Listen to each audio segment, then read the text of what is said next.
Okay, this podcast is going to go over how to deal with multiple SSH keys. This is something people have issues with. So I'm just going to go through real quickly what to do if you have more than one key you need to deal with.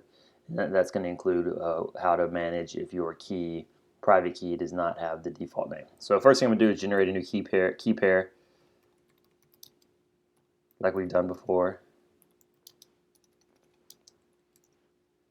It says enter in which file to save the key. I don't want to save it in that file because I already have one. So I'm going to put a new file.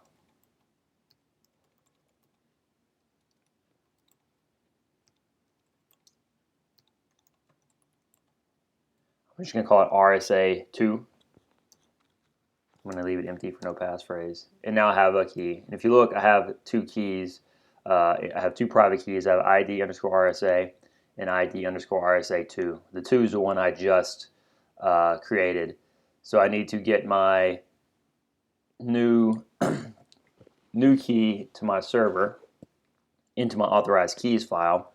So a couple different ways you can do that. You can SCP it up and then go and append it to the file, or you can just cat the file and copy and paste and go up and copy and paste. So I'm going to connect to the VPN because I'm not connected to the VPN. Should have done that first, I guess. Hopefully this is going to work. Alright, so I'm connected to the VPN now. I can, in theory, SCP my file up.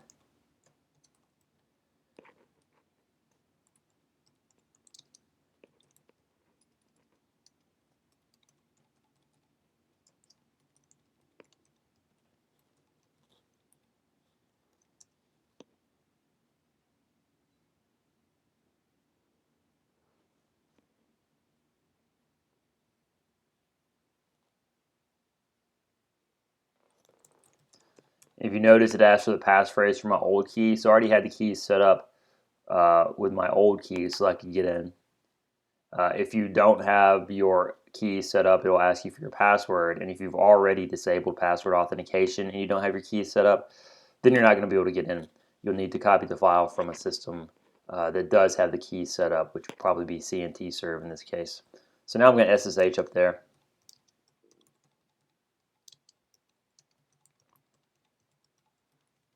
And go fix my authorized keys file.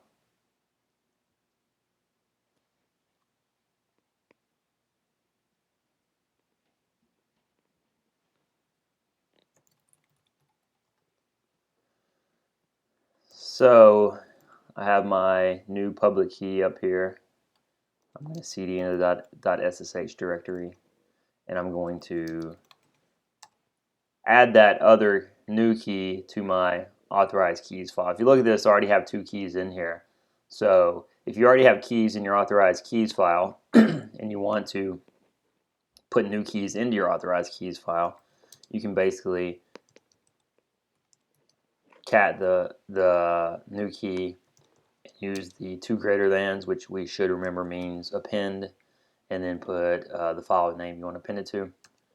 So that should now have 3 keys in that file. So now I have 3 keys in that file. Alright, so now I'm going to get back out of here. And I just SSH'd up using my existing key. We know it used my existing key because it asked me for a passphrase, and my new key I did not put a passphrase on. So now if you want to specify which key it should use, you can specify that by using -I, which I believe stands for identity, and then put the key you want to use. I'm in the .ssh directory, so I can just specify the file with by name because I'm in the .ssh directory. So now this is going to use my new key, and it should not ask me for a passphrase, and it should let me in.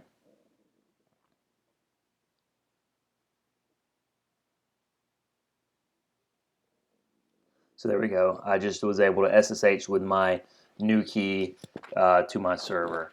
So that's how you can use more than one key in different places. If you have a key that is not named with the default name, you can specify that key with a -I. Same thing goes for SCP. If I want to use secure copy and copy a file and use a different key, I can do -i, sep-i id_rsa2, and then put whatever file I want to copy.